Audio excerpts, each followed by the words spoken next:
వెంకటేశ్వర స్వామికి ఇష్టమైన ఒక మాల చెప్తాను.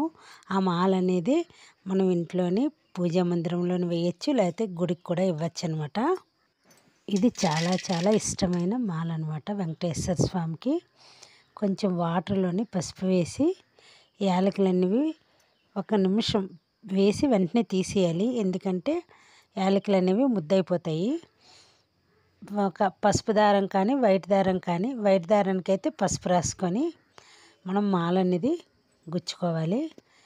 ఇలాగ యాలకులు తులసి కలిపి నేను మాలగా చేశాను అనమాట. కొంచెం పెద్ద మాలలాగా అయ్యింది, ఎక్కువ యాలకులే గుచ్చాను. ఇవన్నీ వెంకటేశ్వర స్వామి గుడికి ఇచ్చామన్నమాట. దీన్ని సుగంధమాల కూడా అంటారు. మనకి నక్షత్రాలు అనేవి 27 ఉంటాయి కదా, ఈ నక్షత్ర దోషాలు గట్ట పోవడానికి 27 కానీ 54 కానీ ఇలా లెక్క ప్రకారం గుచ్చి ఇస్తే మంచిది. అలాగే దేవుడికి పిండి దీపం కూడా చాలా ఇష్టం. శనివారం పూట ఇలా పిండి దీపం వెలిగించడం వల్ల వెంకటేశ్వర స్వామి అనుగ్రహం మనపై ఉంటుంది, మన కష్టాలన్నీ పోతాయి, దేవుడు కృప అనేది మన మీద ఉంటుందన్నమాట. కార్తీక మాసంలోని ఇలా ఇస్తే చాలా మంచిది. ఈరోజు నాగుల చవితి కదా, సుబ్రహ్మణ్య స్వామిని కూడా దర్శించుకోండి.